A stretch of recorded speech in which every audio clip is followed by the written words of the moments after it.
বিধানসভার বাদল অধিবেশন শুরু হতেই তুমুল হই হট্টগোল। বিজেপির অভিযোগ, সরকার পক্ষের পক্ষ থেকে যে শোক প্রস্তাব পেশ করা হয়েছিল সেখানে নিহত হরগোবিন্দ দাস আর চন্দন দাসের নাম ছিল না। তাই বিধানসভার গাড়ি বারান্দায় শোক প্রস্তাব পাঠ করলেন বিজেপির বিধায়করা।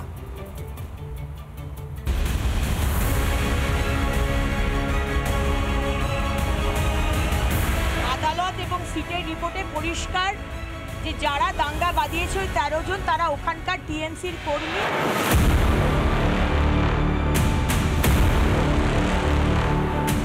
পাশের এসব মুখ চিনা যাবে না, তো ওরা কি তো কাটছে মারছে এই সাধারণ পুলিশকে। ওটাই বিএসএ ক্যামেল লেগে চাইছে, ওদেরকে দেখে একটু ভয় টয় করবে। টাকা পয়সা নেবে না, যে ইয়ে করেছে তার শাস্তি চায়, আর আমার সুস্থ ব্যথা চায়, আর এখানে একটা ক্যাম্প বসা চায়।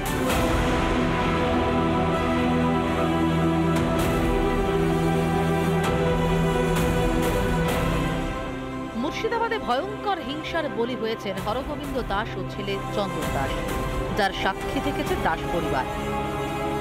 অথচ বিধানসভার শোক প্রস্তাবে থাকলো না তাদেরই নাম। বাদল অধিবেশনের খাতা খুলল এমন এক ভয়ঙ্কর অভিযোগ দিয়ে।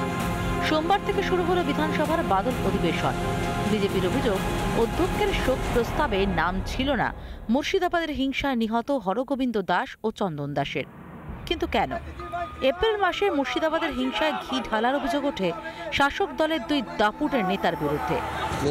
ছিল এমএলএ এসেছিল, এমএলএ থেকে এসে আরো এসে লাগিয়ে দিল, বাড়ি বাড়ি সব ঠাটাছে, আগুন লাগাচ্ছে, পেট্রোল ঢালছে। পুলিশকে ফোন করা হয়েছে, তার সত্ত্বেও আসেনি। সমস্ত কিছু লুটপাট করছিল, তখন মেহবুব আলম ডাইরেক্ট ছিল। তাহলে কি কৌশলে তাদের সেফগার্ড দেওয়ার চেষ্টা করলো তৃণমূল? গোবিন্দ দাস এবং চন্দন দাসের নামটা কেন বললেন না?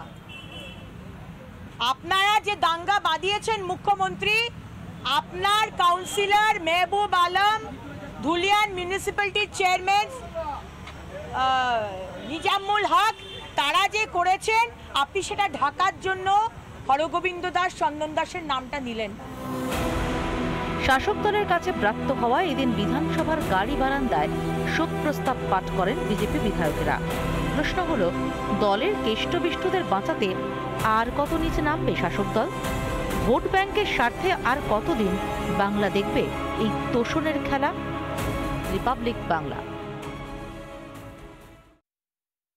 নানা ধরনের কন্টেন্ট দেখার জন্য লাইক করুন, শেয়ার করুন আমাদের ফেসবুক পেজ, সাবস্ক্রাইব করুন আমাদের ইউটিউব চ্যানেল। পাশাপাশি অন্যান্য ব্রেকিং নিউজের জন্য অবশ্যই চোখ রাখুন রিপাবলিক বাংলায়।